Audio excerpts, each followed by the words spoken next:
So everybody, welcome to a very important seminar. I just wanted to welcome Haras Rafiq to the seminar series. Haras is the managing director of ISGAP, and I've had the distinct honor and privilege to be working with him at ISGAP for the last 8 or 9 months, and also to work with him on these general issues of radicalization and hatred and anti-Semitism for almost a decade. So it's great that Haras is joining us for the seminar series, and Lev Toper, who's a research fellow at the ISGAP research fellow at the Wolf Institute in Cambridge.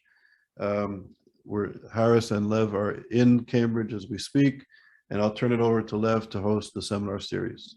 So, thank you. Haras Rafiq is the manager director of ISGAP and a trustee of the British charity Muslims Against Anti-Semitism. He's also a counter-extremism and counter-terrorism expert since 2004.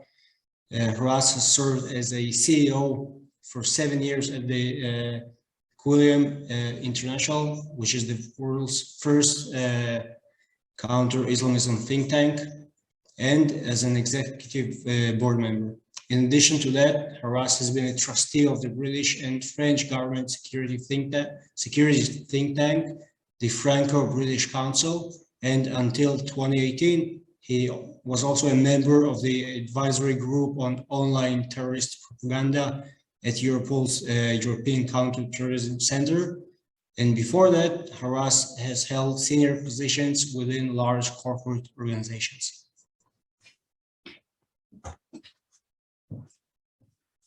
Thank you, Lev, for the introduction. I'm just going to go onto screen share so that everybody can see my presentation. So it's an absolute honour and a pleasure to be here in Cambridge at the research centre that ISGAP has just set up with the Wolf Institute. It's a very impressive building. It's a lovely day outside, and thank you, all of you, for taking the time to listen to my dulcet tones today. What I'm going to talk about is a subject matter that's close to my heart, something I've been working on for a number of years. And I'm going to talk about the pathways to Islamist radicalization and the triple threat, how anti-Semitism has become and is the common denominator for all three of the areas of the triple threat. I'm just waiting to see if my laptop is moving. Can you guys see the next slide? Okay. Bear with me just for a moment. Just going to slight technical.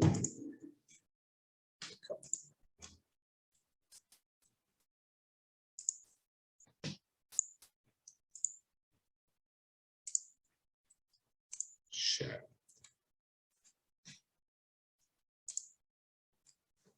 Right, can you guys see the screen now?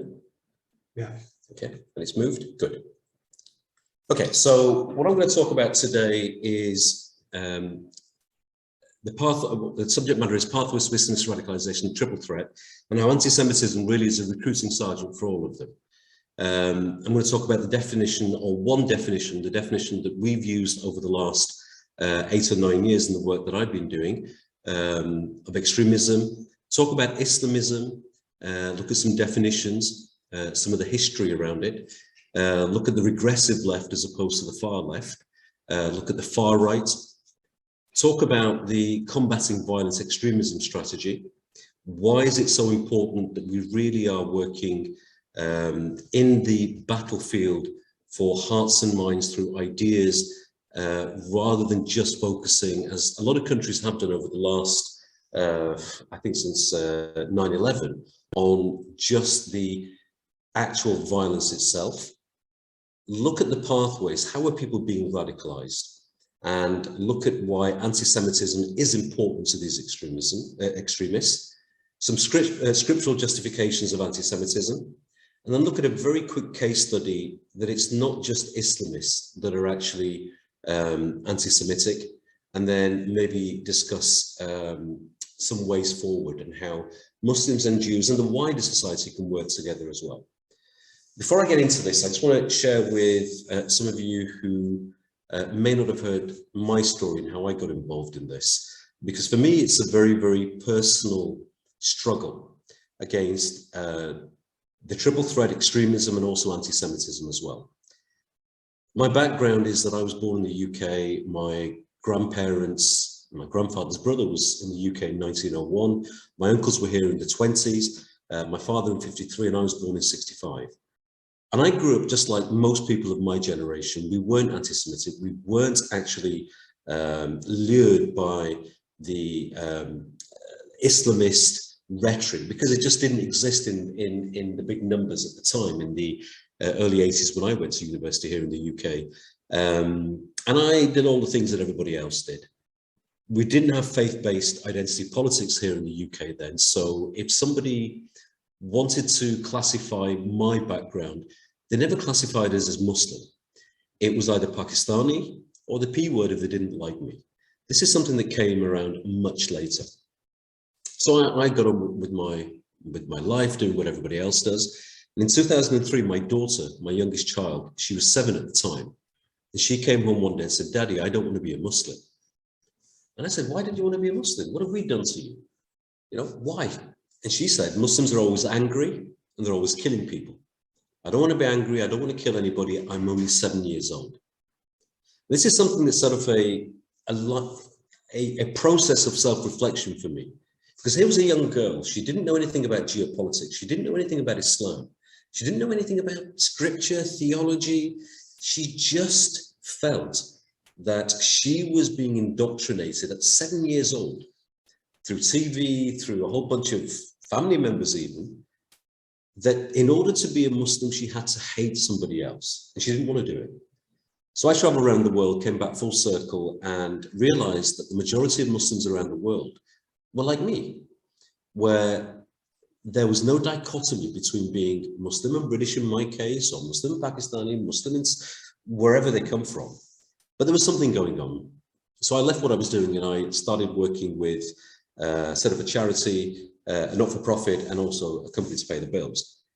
In 2004, I conducted at the time, I actually commissioned the largest survey of Muslim attitudes in the UK. University of Salford did it for me, and there were 1,500 Muslims that were surveyed face-to-face. And there was one question, the answer to one question that scared the life out of me. And the question was, name a Muslim role model. They could have said anything. Some people did say parents. Some people said Muhammad Ali, the boxer. Some people said other things. But just under 5% said Osama bin Laden. And I thought, this is dangerous and there's something going on in the UK, and we're going to have potentially 9/11 in the UK. I found myself in front of the government presenting the data, and they kind of sort of patted me on my, it was almost quite, it's quite insulting really. They're there, don't worry about it. We know what we're doing. We talk to our extremists, the likes of Abu Hamza, Omar Bakri, people like that. They want to do something over there. They don't want to do something in the UK. Don't worry about it. We had the terrorist attacks on in July in 2005. Within 24 hours, I find myself briefing the then Prime Minister Tony Blair and on the data. Ended up on various task force. I worked with Quilliam Foundation, which became Quilliam International, and we set something up with the three of us on the board. One was somebody who used to be a former commander for Osama bin Laden against the Soviets. Another person who spent 5 years almost in Mubarak's torture chambers for actually trying to instigate an Islamist coup in Egypt. Both of them disavowed the theology and the ideology, and Quilliam was set up and we worked on a number of things. I'm going to share with you the information today, some data, some analysis based on that experience and what I've learned along the way at ISGAP as well. I joined ISGAP about, as Charles said, about 7 or 8 months ago, initially as a researcher, and for the last 4.5 months as managing director. So what do I mean by the triple threat? A few of us about 5 or 6 years ago were sat in an office, myself and my fellow board members, and we'd focused primarily on Islamism. I'm going to define Islamism in a minute. And we realized that society had changed. We'd been focusing on the Islamist threat, but society was becoming more and more polarized. People were being pulled from the middle to the far right, that we all know about the far right, to the regressive left as opposed to the left, and obviously Islamist theocracies as well.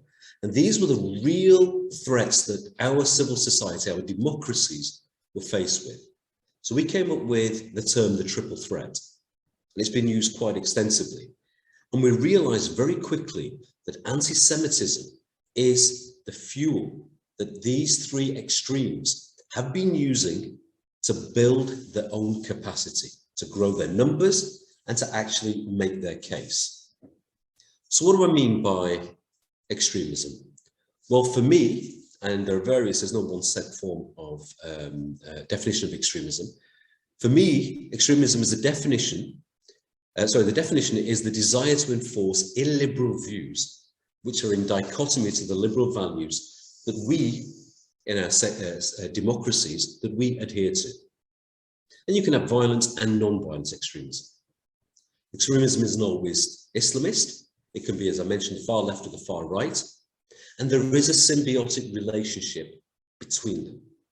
What we also found is that people actually waver between these extremes depending upon the topic. I'm talking about the way that people on the far left will associate themselves with Islamists. People who are Islamists will work in some countries with the far right. In the UK, we had the BNP, the British National Party, which really came from the National Front from the 70s and 80s. And their leader, Nick Griffin, was somebody who actually went to Assad in Syria to try and get funding. He also went to Gaddafi. So these people will mix with each other when they feel that that it suits their purpose. So what is Islamism? Islamism isn't a made-up word.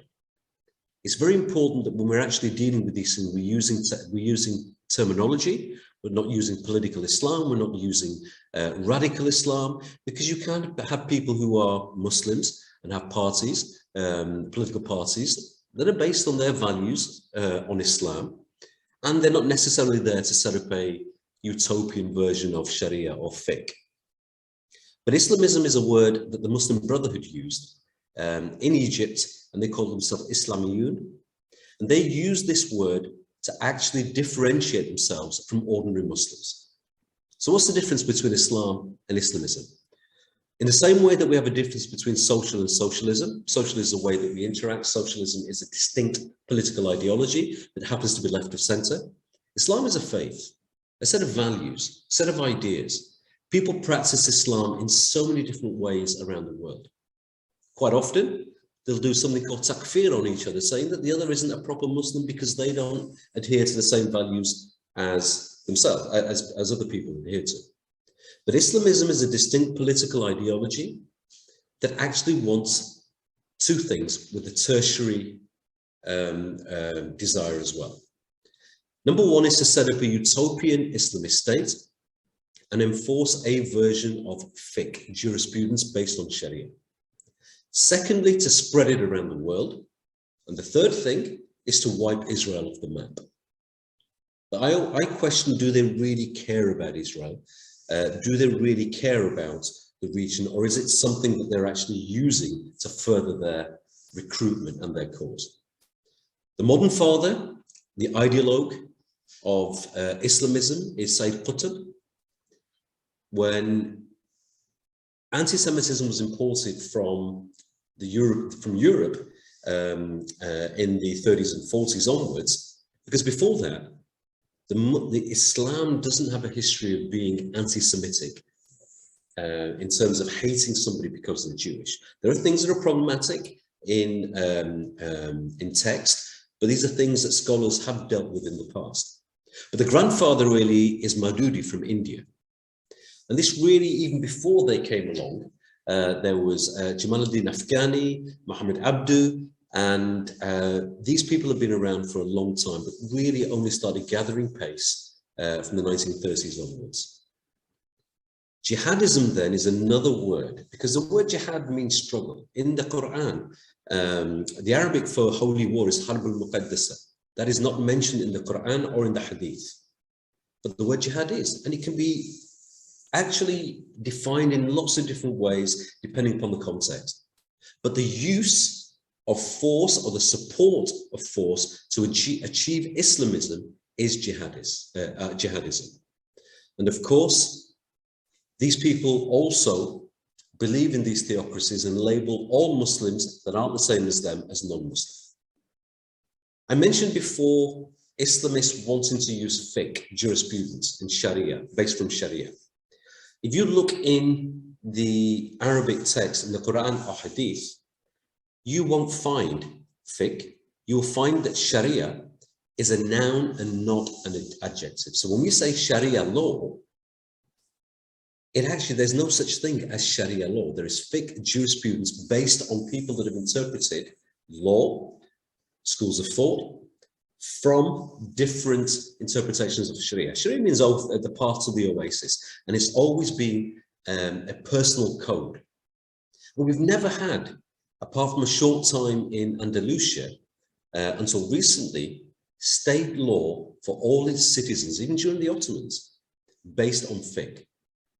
Another term that people actually use quite often is Salafi Jihadists.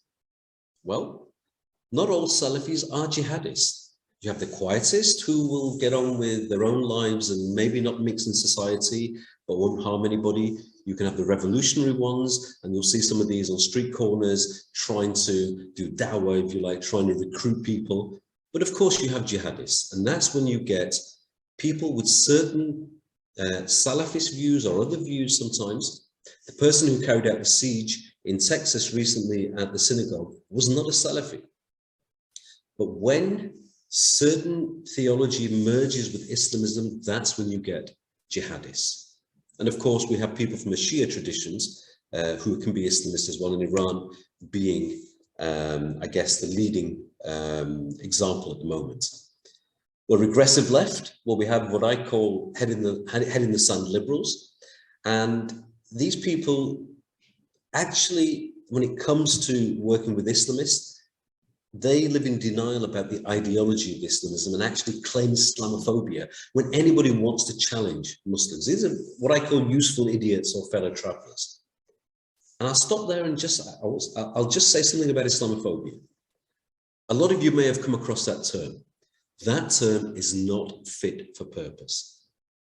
There is no term that should be used. Islamophobia should not be used anywhere in the world. And I'll tell you why.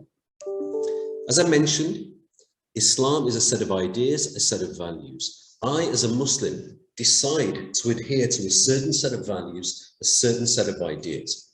In a liberal secular democracy where I live, no set of ideas or values should be beyond critique. However, no individual should be beneath dignity. So what the term that we use, and the term that the UK government is using now as well, based on what we've been advising on and many other people as well, is anti-Muslim hatred, which can be real. And of course, the regressive left stifles the debate when it comes to Islamism. They have what I call the bigotry of low expectations. There is inconsistency from the regressive left and the far left, and some of the progressive left as well, in their views and attitudes when it comes to Islamists. For example, progressive people who are on the left of centre will have very clearly defined views when it comes to homophobia, to misogyny, and a whole bunch of other things. But when it comes to talking about Muslims and Islam or certain people that are Muslim, they'll say, well, it's okay because it's almost like the savages can't help it, we'll help them.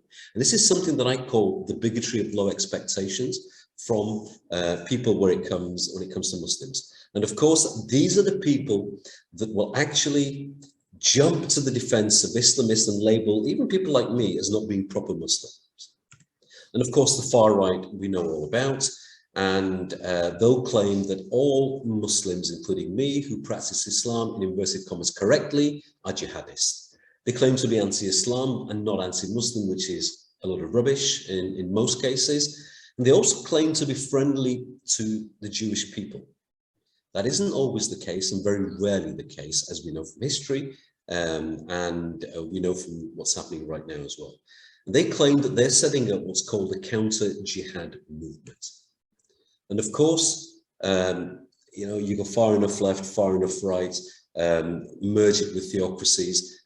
The actual terminologies that they're using, the far left, the far right, and Islamists, you can rotate in 180 degrees and get the same ideas, just changed slightly. So for example, the far right will say, Islam is at war with the West, rotate it, and the Islamists and even the far left will say the West is at war with Islam. The far right will say Muslims are taking over the West. Well, conversely, the Islamists and the far left will say that the West is discriminating against all Muslims and claim Islamophobia, etc. But in each case, all three will say theirs is the noble cause. So let me talk about the CVE strategy a little bit. I just want to look on here and see how this slide is moving up. Okay, you can see everything all at once. Okay, fine. If you look at this graph and you look at the red, at any, and this is exactly the CVE, Combating Violence Extremism strategy in one slide. If you look at the graph, the red area, you'll find that on the right-hand side, X, at any given time, X%, whether they're far left, far right, or Islamists, actually support the use of violence or certain organizations that are violent. And if you look at Y% will sympathize. And if we look at Islamism, for example, under X, we can say Al-Qaeda, ISIS, Boko Haram, Al-Shabaab, etc. Y% sympathy can be the Muslim Brotherhood, Jamaat Islami, or other, in inverted commas, non-violent organizations who don't support Al-Qaeda or ISIS, but have the same goals. And then Z% empathize. And these can be people that don't support, don't even have the same cause, but will say we kind of understand why these people are trying to do what they're doing. If we look at the top of the graph, we call this the sharp end of CBE. And I can say this in this forum because of my work at Europol. My then line manager, Gilles de Kekov, said it in an open forum in Prague, that the shortest time that we've observed somebody who was in the empathy space going through sympathy and support is 2 weeks. I can say that the shortest time that I've seen in a number of cases is 1.5 weeks. And on the sharp end of CVE, if we find people in that area, we have to have an intervention, and the UK has various interventions. Not all of them are working very well. Many countries do. The US doesn't actually. And this intervention can be around arresting channel, which is de-radicalization and rehabilitation. If we're going to win this struggle in the long term, we've got to shift these graphs to the left and build resilient communities so that when the romantic notions or the ideas of the triple threat are put to people, they've got the resilience to fight these off. So what are the pathways? This is based on the last 15, 16 years of work that we've done with former jihadists, with people who've been recruited, former far right individuals that we've worked with and rehabilitated them. There's no one set pathway, but there are some commonalities. We look in the middle, we've got the lens. Look at the left-hand side, we've got a view outside of the lens, and on the right-hand side, leading to violence. On the left, we've got people who have genuine grievances, partial grievances, or perceived grievances. A genuine grievance in the case of the 7/7 bomber, the lead bomber, Khan, was that he fell in love. He wanted to marry his girlfriend from university, but his father said you have to have an arranged marriage. He was in trouble. He'd been seeing this girl for about 2.5 years almost at university, and he wanted to marry her. His father said no. He happened to bump into some people from Omar Bakri's organization, Al-Muhajirun, which has now been prescribed, and they gave him a solution. Go back to your father and use Islam, use Hadith, use the Quran. And the father let him marry his girlfriend, and he now had somebody who actually helps him with a problem, and he got involved in the lens in the middle. And there can be partial grievances that are based on a partial truth. There are countries around the world, all countries that do some things good, some things not so good, and some things bad. Foreign policy, Iraq war, a whole bunch of things. But what I always say to people is, that what did our foreign policy in the UK, the US, and in Europe have to do with Muslims leaving their homes, flying thousands of miles to Iraq and Syria to join ISIS and kill other Muslims? It's not the only thing, but it actually is something that can be used to recruit people. Then, of course, you've got perceived grievances as well. In the middle, you've got the lens, which is intellectual, ideological, social, emotional, and spiritual. Narratives, ideas, values, shifting and creating a new identity. And there are 7 key areas. The first one is to shift people to the otherization, to say that anybody who's not in this lens, and this is how we're seeing the polarization right now, anybody that's not part of this group in the middle is the other. And then you've got the collectivization. Everybody who's not in this lens or part of this groupthink is the same. Then you've got the oppression narrative, that everybody who's outside of this lens is oppressing people in there. The collective guilt, everybody is complicit. And then it starts getting very nasty. Then you've got the supremacism narrative, and we know where that led to in Europe, especially in the 30s and 40s. And of course, we've seen it in Kosovo and Bosnia and those areas as well. Up until then, these ideas are not violent. They're horrible, they're xenophobic, they're nasty, but they're part of the empathy and sympathy space. These need to be countered. ISIS, Al-Qaeda, Boko Haram, violent incarnations of the far right, and even now we're seeing on the far left, especially in Europe, will come in and pick people off and move them to violence, where self-defense is a narrative that people buy into, and violence is the only way.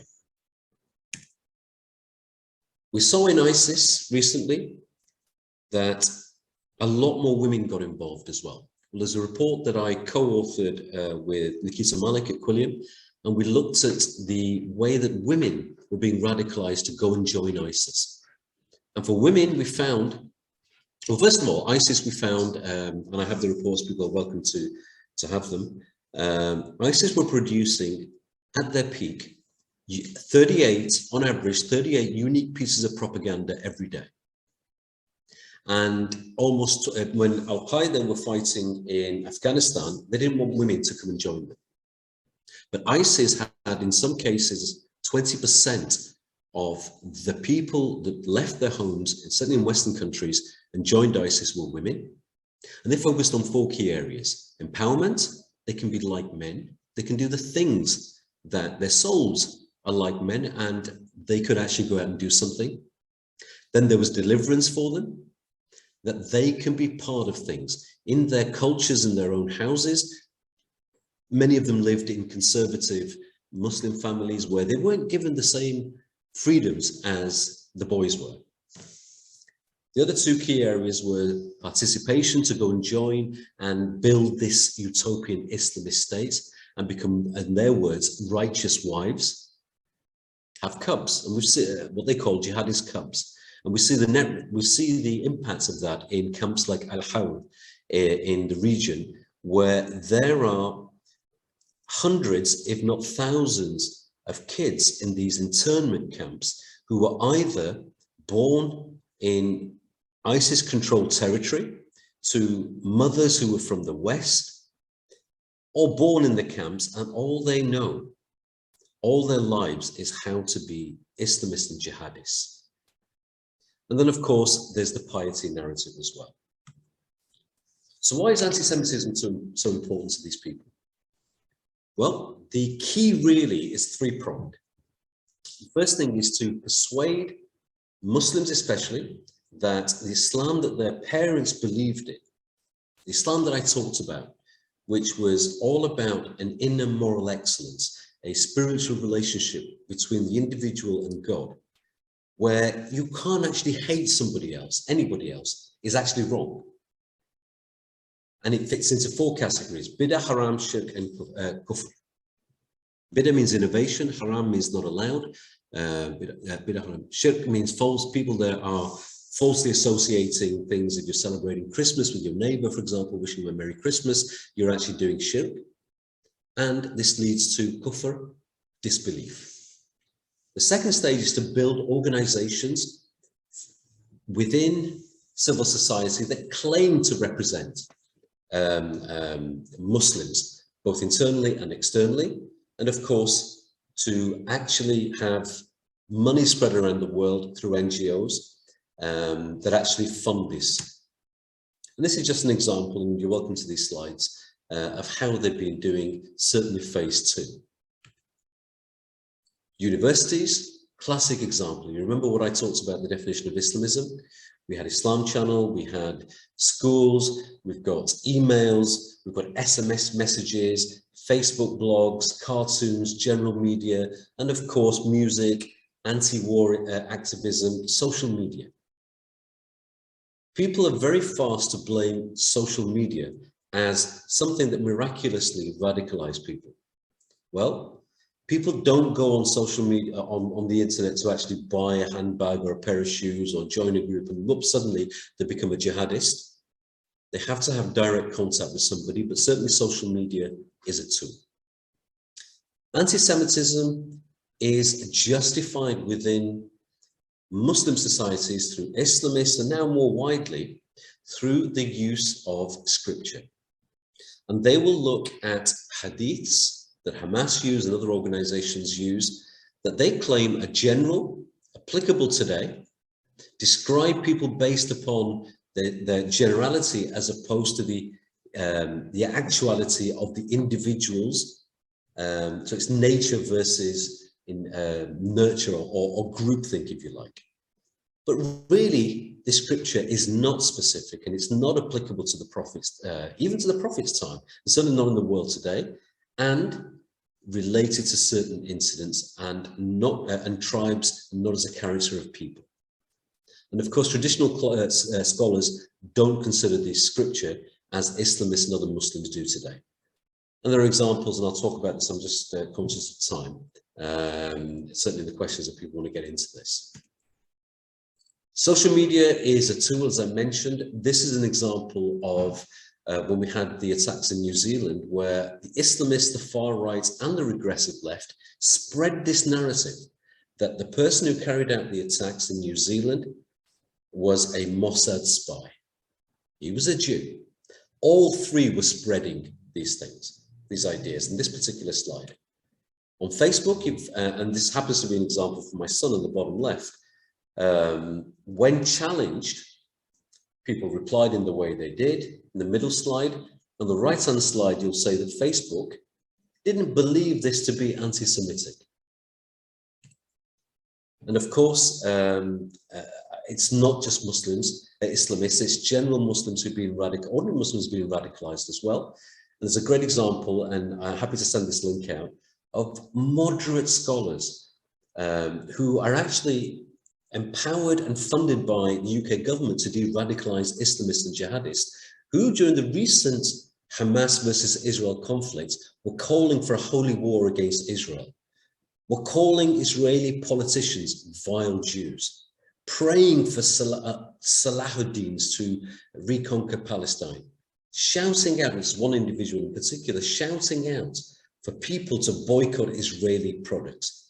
Well, when there was an internal investigation by the Home Office, begged Jews to help them, and they did. And guess what? The internal investigation in this incident didn't find this person guilty, and he is still being funded to de-radicalize jihadists.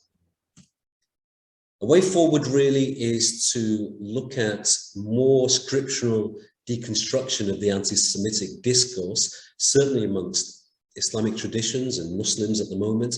And there is a rich history, the concept of Israeliyat, amongst traditional classical scholars, where the Prophet, peace upon him, said in hadith, take from Jews that which is good.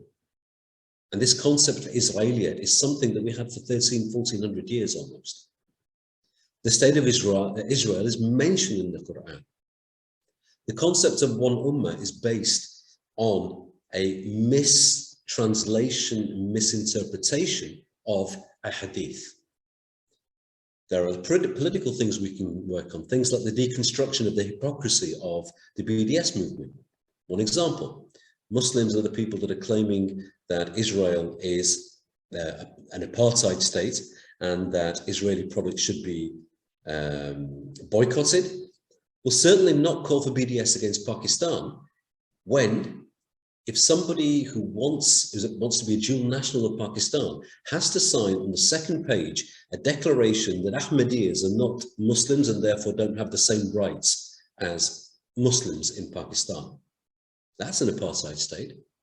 And of course, not all Islamists, and I don't like the word radical Islam, but I put it in inverted commas, not all Islamists are, sorry, it's not just Islamists that are anti-Semitic. We need to move forward away from interfaith to interculture. And finally, I'll just say that we're living in an age where certainly on social media, there is a battle that's going on for the definition of the truth and what is reality. And the people that are winning, and by winning I mean building capacity for their own causes, are the people that are able to take intellectual academic arguments and put them into tweets, put them on social media, put them on Instagram posts, to be able to create this definition of their perceived reality as being the perceived truth. If we want to win this struggle against the triple threat and this struggle against anti-Semitism, we need to understand what's going on. We need to build our intellectual and academic frameworks and get that out to the masses in a way that the masses are ready to receive that information. And I'll stop there and take questions from people that want to ask questions. So for this section, Lev and I are going to be a double act. Yes, so we have some questions in the audience. So Avi Gold asks, what current resources are the most comprehensive for deconstruction of Islamist readings of the Quran and the Hadith? Yeah, I would recommend a translation and what we call tafsir, interpretation of the Quran, done by Safi Kaskas. And if people want a link to that, if you email or Daphne or El Shaddai, I'm happy to send this link. It's done by somebody, a scholar that I deeply admire and respect. And what he's done is he's taken traditional classical interpretations of scripture, and he's used a process which is mentioned in the Quran actually, called Islah, which is reform. And it's reform versus, as opposed to reformation. The Quran is very clear on this, reform. And he has deconstructed some of these arguments and actually put some great, has some great material available. This is one that I recommend. Another one, which I would say as the second, if you like, is a set of a fatwa, a great fatwa, which is I think is about 600 or 700 pages long, done by Minhaj al-Quran International, and in English. And this is something that I would look at again. Let me tell you something very basic. In the Quran, there is the opening is called Al-Fatiha, which is I guess the closest you can describe it in English is what in Christianity is the Lord's Prayer. And it's very short. And in there is a verse, if you like, that says, lead us on the straight path. Praying to God, lead us on the straight path, not the path of those who have been led astray or have disobeyed. The contemporary Islamist and more, I would say, conservative interpretations of that particular verse actually says in brackets, Jews and Christians. That's never the intention of what that verse said or what it was meant to do. So Safi Kaskas is a scholar that I would certainly recommend. You can find his stuff on Amazon, and certainly Minhaj al-Quran International as well. Great. Well, we can have some more questions. Also, Avi Gold asks about your definition of the regressive left. What do you mean by that? Okay, so regressive left I take as, actually, it's a term that we used as, I talked about getting information to people in a way that they want to receive it, in a way that people will take information based on a social media footprint, social media as their way of taking in and receiving, and also doorstep interviews, sound bites. The regressive left for me is the far left. The regressive left for me, and we see the effects of a lot of the regressive left we see in Ukraine, but also the merging, if you like, of Islamist ideology and theology and support. This is something that is key to the regressive left. An example of that is the term Islamophobia. In the UK, the Labour Party, especially under Corbyn, surrounded themselves with momentum, and one of the key players in there was a guy called Seamus Milne, who out and out communist far left, and he was constantly defending Islamism as an ideology and even jihadists, the bigotry of low expectation. The problem with the regressive left is they've helped to develop through the All-Party Parliamentary Group in the UK, what they claim is a working definition of Islamophobia. It just doesn't work. The far left, through the regressive left, and the left have accepted it, and has of many other people. Their influence through the desire and the actual implementation of working with Islamists to actually get out Islamist-friendly doctrine, political policies, the debates, and even at grassroots movements are all part of the regressive left. It's where Islamism and the far left have merged. Thank you. We've got some more questions in the Q&A. So Jennifer Badani asks, is there anything that we can do regarding intellectuals of the Middle East who admire Hitler, for example, Nazism or Marxism? They came to the Western school with their agendas. Yeah, that's a great question. So I mentioned in my presentation that anti-Semitism was imported into the Middle East after some of the collapse of empires. We had the British Empire, the Ottoman Empire, etc. And when these empires collapsed, we saw fascism, communism. In the Middle East, we had Islamism and Baathism. And of course, we had the Grand Mufti of Jerusalem, who imported a lot of these ideas. And the problem we had was that these ideas merged with Qutb and the Muslim Brotherhood. And when the Muslim Brotherhood escaped from Egypt and they were driven out of Egypt, they found a safe haven in Saudi Arabia. And in Saudi Arabia, we then found that we had a certain theology mixed with Islamist ideology, and it was spread around the world through organizations like the World Assembly of Muslim Youth. We saw the Muslim World League, the Rabita Trust, etc. And we saw hundreds of billions of dollars, which was plowed into universities, which was plowed into mosques, which has been plowed into everywhere else as well. And the damage has been very significant in the West. What we find right now, there is hope. We find that we've got the Abrahamic Accords with the UAE, and we find that Saudi Arabia, for example, and I was there last year, Saudi Arabia is no longer funding Islamists, and in fact is challenging Islamists.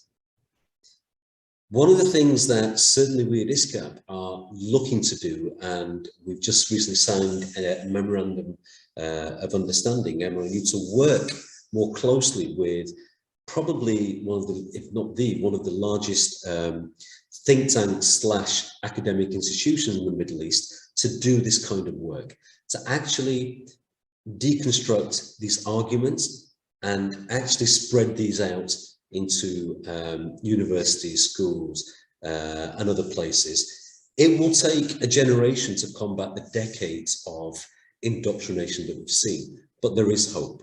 And these countries certainly want to work with us and vice versa. So these are the kind of things that I think will happen. And my prediction is, and I'll say that we're not that far off it. I was in Jeddah in Saudi Arabia last year. And I remember going out at 1 o'clock in the morning, 2 o'clock in the morning on a Friday night, on a Saturday morning, by the beach. And I saw people there, women on their own, families, people, because their Friday night is like a Saturday night in the UK or in the US, if you like.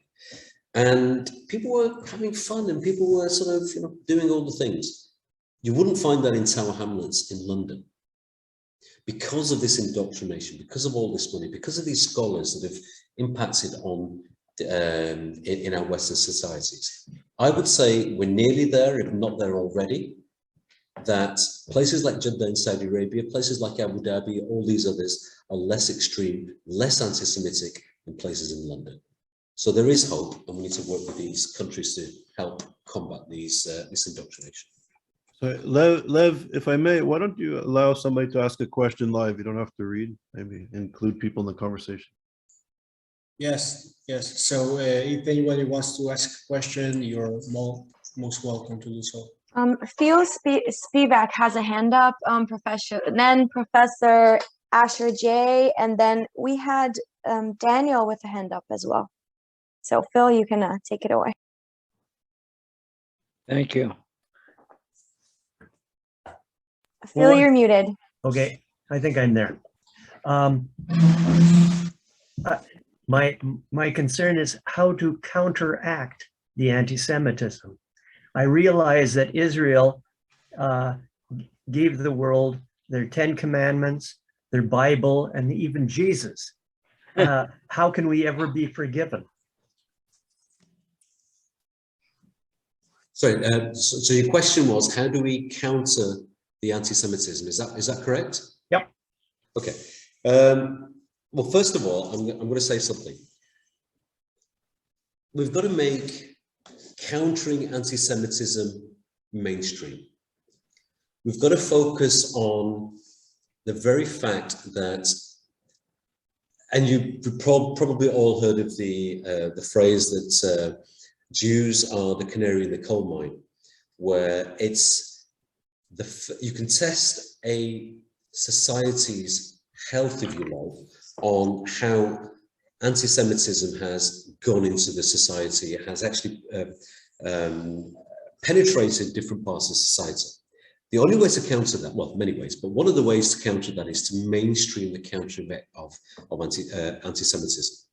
We have to take people who will counter this from a religious perspective, and we have to take religious people with us as well, from a societal, from a civil society perspective, as I mentioned, through values, human rights, through actually looking at the framework of how we counter that, certainly in our liberal secular democracies, as consistency through a human rights and values framework, and in that is religious, etc. And there are three key areas I would say that we need to work. We need to work certainly top down from a governmental perspective, policy.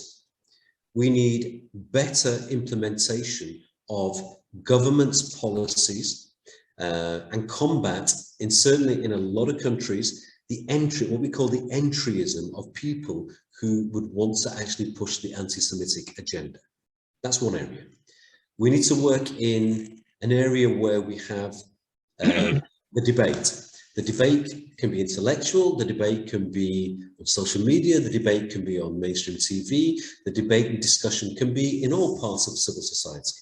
And then we have the grassroots, and that's where we could have religious penetration, religious countering of the anti-Semitic discourse, if you like, that is contemporary.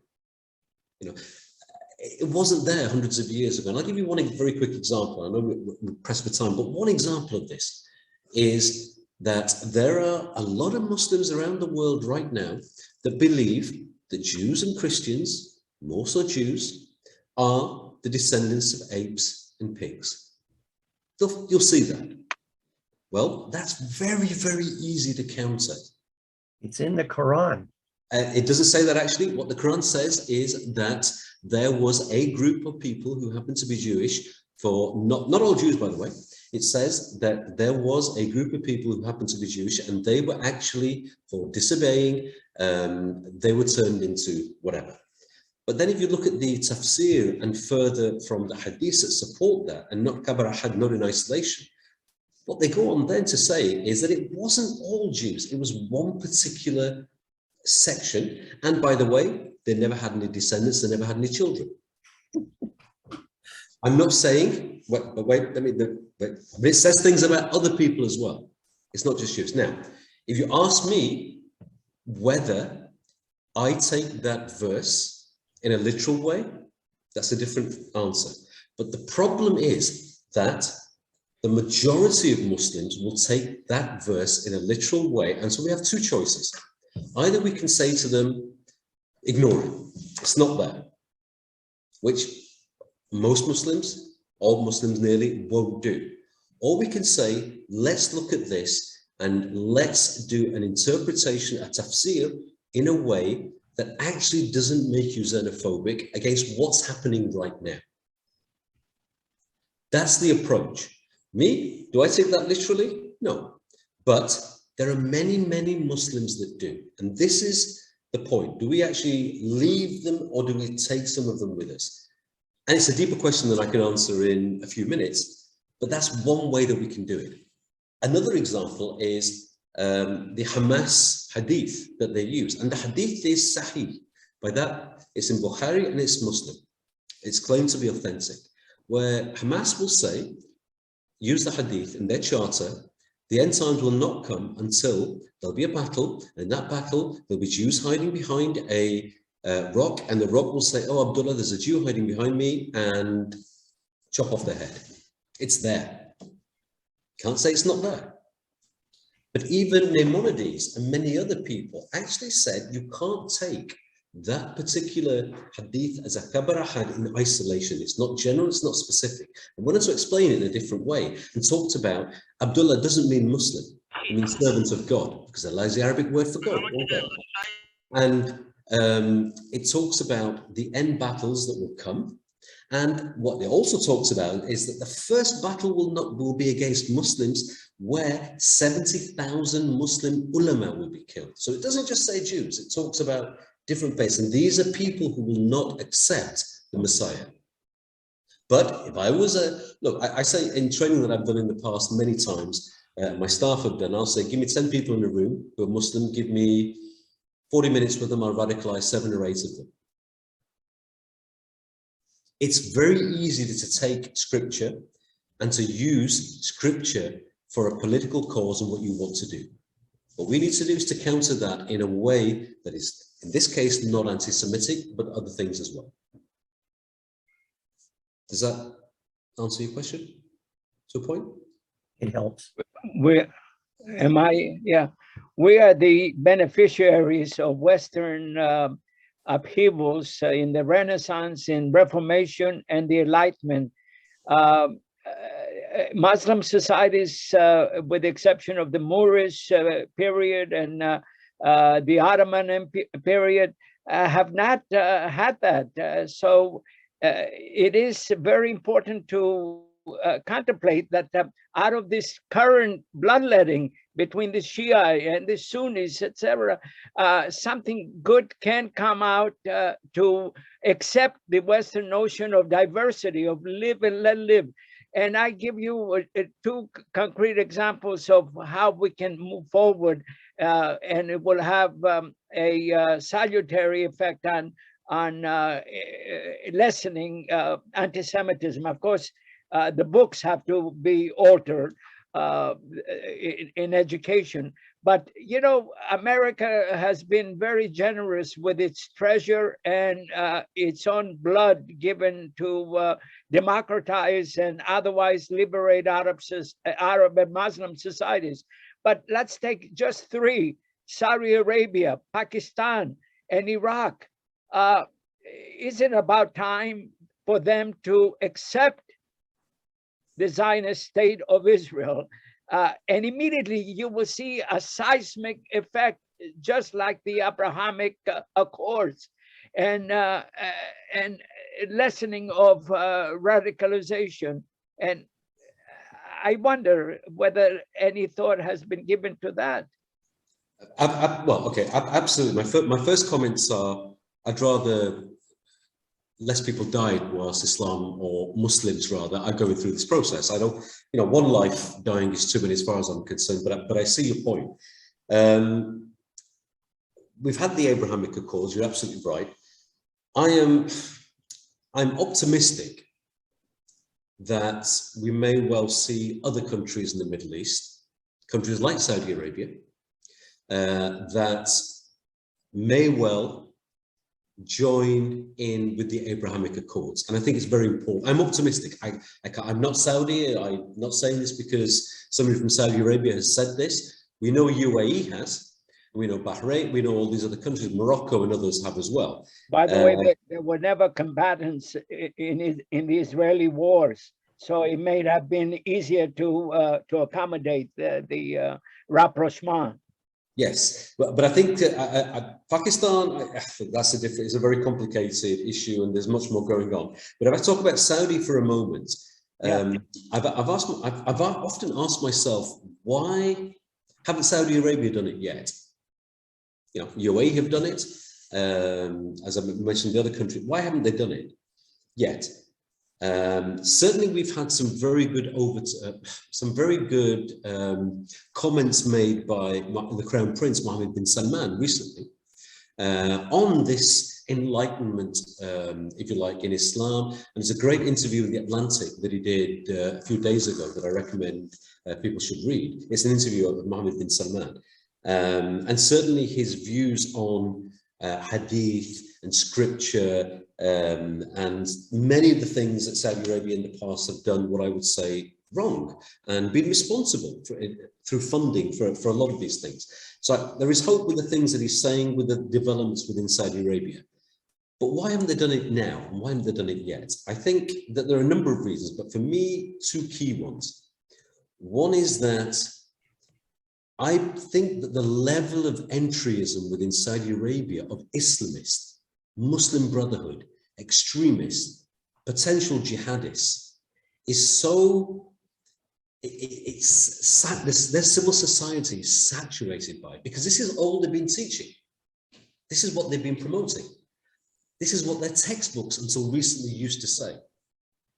But that is changing. So one of the things is, I think for their own safety, they are, I think, basing the future on the new generation, the younger generation, people who say are in their 30s, mid-30s and younger, who will come through, and sort of naturally the people who are, I don't know, maybe heads of certain universities or other places will retire, etc., and move on. These youngsters will take over.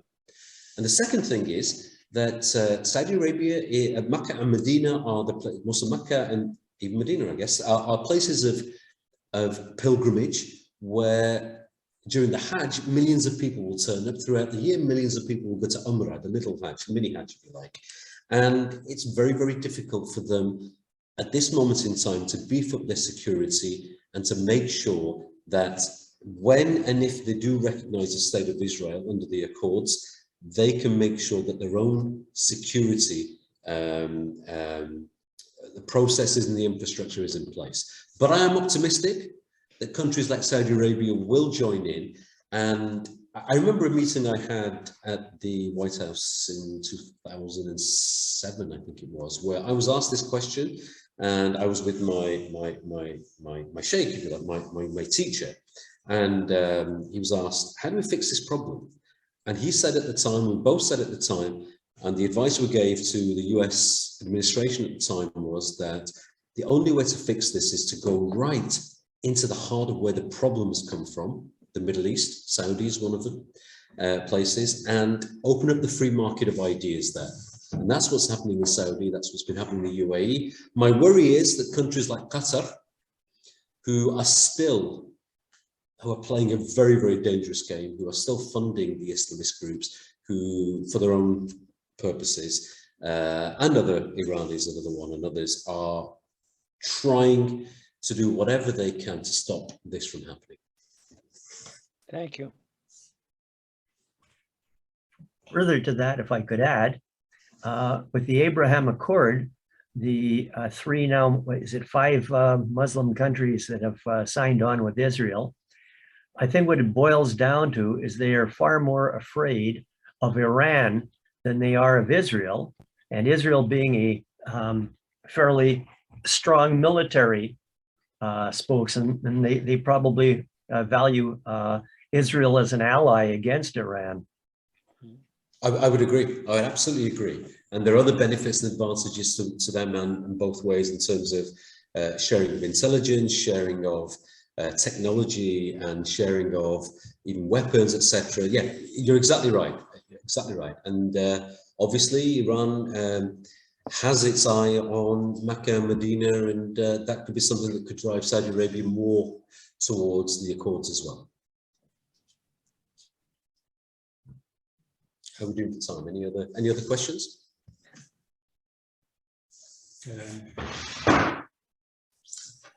We have a hand up by A. Zishan.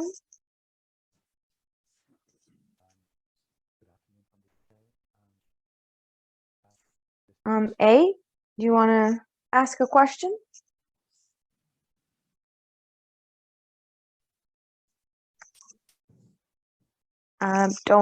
Don't think they're there, so.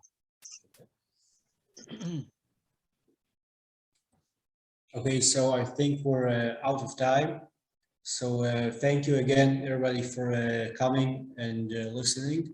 And I also would like to invite you to keep and come to our seminar series. And the list of seminar talks and lectures are available online in the ISGAP website. Thank you. Thank you. Thank you.